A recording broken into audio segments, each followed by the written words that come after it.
जी समरीन बात कर रहे हैं लाइव सिटी से। जी स्वागत है आपका। जी शुक्रिया। सबसे पहले तो हम आपसे ये जानना चाहेंगे कि ऐसी खबर आ रही है कि 22 तारीख ही वो दिन होगा जिस पल का जो नियोजित शिक्षकों को काफी लंबे समय से इंतजार था कि आखिर राज्यकर्मी का दर्जा उन्हें कब मिलेगा। तो 22 तारीख को ही मुहर लगने वाली है नीतीश कैबिनेट की बैठक में। क्या वाकई ऐसा होने वाला है? देखिए अभी उसमें जो कैबिनेट में जाने के पहले से जो प्रक्रिया होती है जी वो प्रक्रिया बाकी है। प्रक्रिया इस मायने में बाकी है जी कि ठीक है, वो जो विशिष्ट शिक्षक नियमावली का ड्राफ्ट है जी तो उसमें गति आ गई है। शिक्षा विभाग में वो फाइल थी तो वो उस फाइल का मूवमेंट बहुत तेजी से हो रहा है। अच्छा। बहुत तेजी से मूवमेंट हो रहा है। वो फाइल पड़ी हुई थी लेकिन जब जितने 1 लाख से अधिक सुझाव आए थे ड्राफ्ट पे तो उन सुझावों की समीक्षा हुई और समीक्षा के बाद अचानक उस फाइल की गति बहुत तेज हो गई है। वो मूवमेंट में है।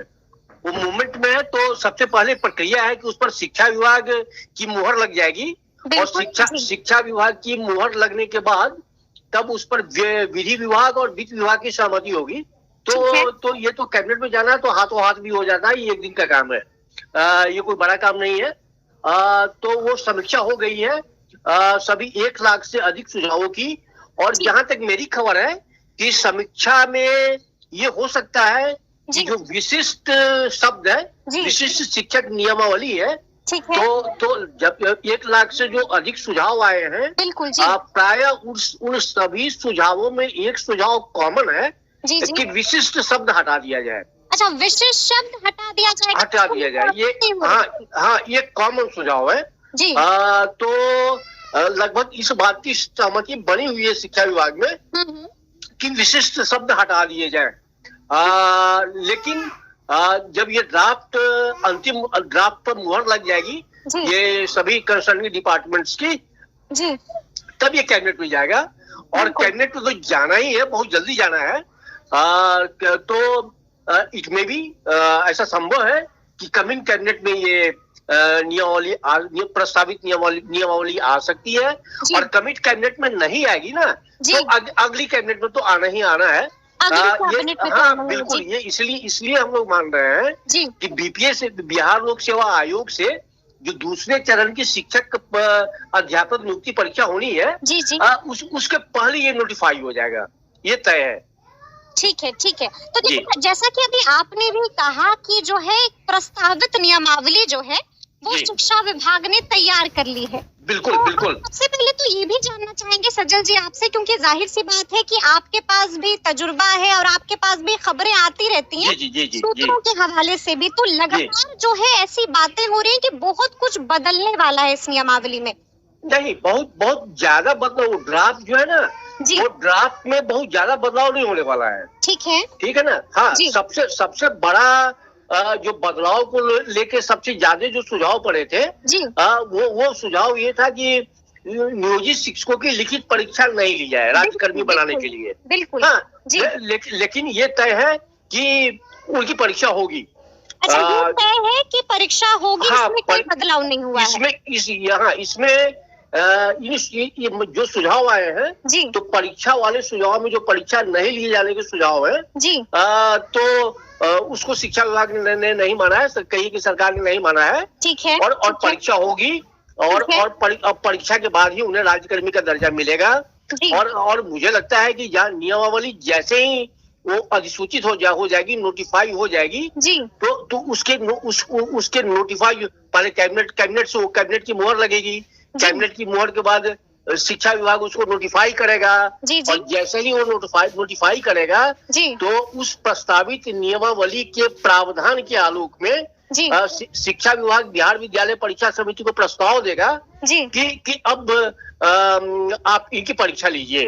अब आप इनकी परीक्षा लीजिए। तो इस पर सैद्धांतिक सहमति तो बहुत पहले बन चुकी थी और करीब परीक्षा की पूरी तैयारी भी है। तो उसके बाद वो एग्जामिनेशन बोर्ड एग्जाम ले लेगा। अच्छा, खबरें तो ये भी आ रही है सूत्रों के हवाले से कि 10 तारीख को परीक्षा हो जाएगी और 30 तारीख को नतीजे भी आ जाएंगे, मतलब बिल्कुल फटाफट। हाँ, देखिए नतीजे इसके बहुत जल्दी आएंगे परीक्षा की तिथि अभी तय नहीं है, ये तो तय है जी कि परीक्षा की तिथि अभी तय नहीं हुई है, क्योंकि बोर्ड को जो प्रस्ताव ही नहीं गया है जी जी तो परीक्षा की तिथि कैसे तय होगी। एक तो बिल्कुल ये है, एक तो ये है, ठीक है नतीजे इसलिए भी फटाफट आ जाएंगे परीक्षा के बाद, जी क्योंकि परीक्षा होनी है ओएमआर सीट पे। जी जी जी बिल्कुल परीक्षा ओएमआर सीट पे होनी है। जी तो ओएमआर सीट को कंप्यूटर से एग्जामिन किया जाता है सॉफ्टवेयर के जरिए। ठीक है तो वो 2 से 3 दिन का उनका काम है, बहुत बड़ा काम नहीं है। 4.25 लाख कैंडिडेट्स का वो बिल्कुल जांचना बहुत बड़ा काम नहीं है उनके लिए। वो 1 वीक बहुत हुआ। 1 वीक बहुत होगा हाँ जी। हाँ, तो 10 दिन में उसके रिजल्ट ये दे सकते हैं।